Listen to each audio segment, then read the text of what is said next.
Have you ever looked at your bank account and felt like you were doing everything right, yet the numbers just weren't adding up?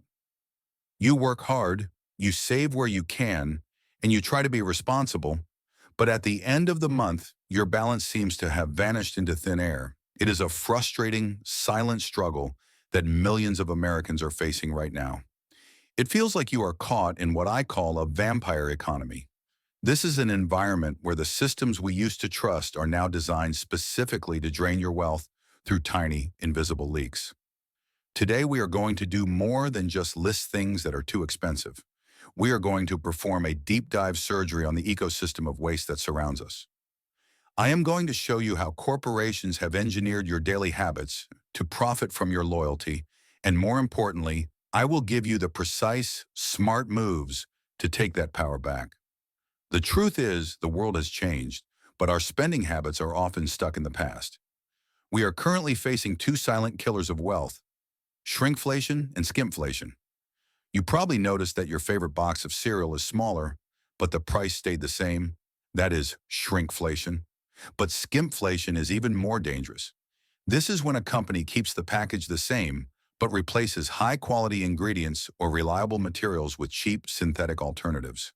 If you feel like things just don't last like they used to, or food doesn't taste the same, you aren't imagining it. You are being targeted. For the prudent protector, someone who values longevity and honesty, this is a direct betrayal of trust. It is time to stop playing their game and start playing your own. Let's start with the most obvious culprit: fast food and chain restaurants. Not long ago, fast food was the ultimate budget hack for a busy family. Today, a basic combo meal can easily run you $12 to $15. When you factor in a family of four, you are looking at $60 for a meal served in a paper bag. That is the same price as a sit-down dinner with real silverware. The value proposition has completely collapsed. The smart move here is the modern meal prep. By spending just 2 hours on a Sunday to prep high-quality proteins and grains, the average American household can save over $400 a month. That is nearly $5,000 a year back in your pocket, simply by refusing to pay a premium for convenience that isn't even convenient anymore. Next on the list are snack foods and candy. Have you noticed how a bag of chips is now mostly air and costs nearly $7? These items have transitioned from everyday treats to luxury indulgences in terms of price, but the nutritional value remains at zero. We are paying more for less product and more chemicals. Instead of buying these air-filled bags, look for generic staples. Most store-brand nuts, seeds, and basic snacks are produced in the same facilities as the big brands, but cost 40% less. You're essentially paying $5 extra just for the logo on the plastic bag. It is a tax on brand loyalty that you can stop paying today. Even your morning routine has been weaponized. Subscription coffee and soda programs seem like a deal, but they are designed to get you into the store where you will inevitably buy a $5 muffin or a breakfast sandwich. This is high-frequency hitting. They want you in their ecosystem every single day. If you are serious about building wealth, invest in a high-quality thermos and a bag of premium beans. It pays for itself in less than a month. Now let's look at the bigger traps. New cars and the iron cage of debt. The average price of a new car has soared to nearly $48,000. Combine that with interest rates hitting 8 or 9%, and many people are signing 84-month loans. That is 7 years of your life dedicated to a machine that loses 20% of its value the moment you drive it off the lot. You are effectively paying a new car tax that keeps you from ever achieving true financial freedom. The smart move is to look for a 3 to 5-year-old vehicle with a documented service history. Let someone else take that massive initial depreciation hit while you keep the thousands of dollars in interest for your own retirement fund. This leads us to a very painful topic: new construction homes. There is a common myth that new is always better. But in the 2025 market, many mass-produced homes are built with what builders call builder-grade materials.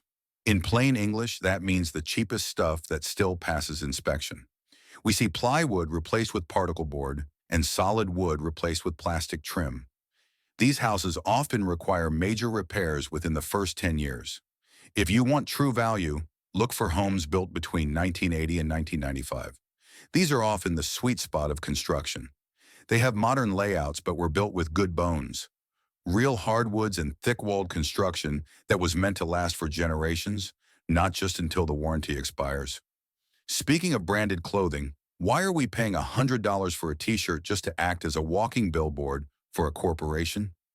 High-end brands have increasingly moved their production to the same low-cost factories as budget brands, but they keep the prices high because of the logo. You are paying for a status symbol that depreciates faster than a used car. The prudent move is to focus on investment pieces. High-quality, unbranded items made of natural fibers like wool, cotton, or leather. These pieces look timeless, last for decades, and don't require you to advertise for someone else. In the digital age, we also have to talk about the collapse of the sharing economy. Remember when Airbnb was a cheap, cozy alternative to hotels? Now, once you add the $75 cleaning fee, the service fee, and the local taxes, a two-night stay is often 30% more expensive than a Marriott or a Hilton. Plus, at a hotel, you don't have to take out the trash or strip the beds yourself. The value has moved back to traditional hospitality. Don't let nostalgia for the early days of tech disruptors blind you to the fact that they are now the expensive, inconvenient option. One of the most insidious vampires is your auto insurance. Many companies have a loyalty tax. They know that once you sign up, you probably won't leave. So they quietly increase your premium by 5 or 10% every year, banking on your busy schedule to keep you from comparing rates. I have seen people save over $1,000 a year just by spending 30 minutes on a comparison site. That is one of the highest hourly wages you will ever earn. Make it a habit to shop your rate every 12 months. It is your money. Don't let them keep it just because you were polite. We also have to address the extended warranty scam. Retailers love these because they are almost pure profit. Statistics show that the vast majority of products that are going to fail will do so during the manufacturer's initial warranty period. Paying an extra 20% for peace of mind is usually just funding the retailer's bottom line. Instead of buying a warranty, take that same amount of money and put it into a dedicated repair fund in a high-yield savings account. If the item breaks, you have the cash. If it doesn't, you still have your money. Lastly, be very careful with hobby degrees or unverified online certifications. In a world of high inflation, an education is only an investment if it provides a measurable return. Borrowing tens of thousands of dollars for a degree in a field with no job prospects isn't an education. It is a financial death sentence. If you are looking to pivot careers later in life, focus on high-income skills like project management, technical sales, or specialized trades. These often require short, intensive training rather than four-year commitments and provide immediate cash flow. So, how do we take all of this and turn it into a victory? It starts with a prudent protector strategy. First, implement the 50-30-20 rule, but with a twist.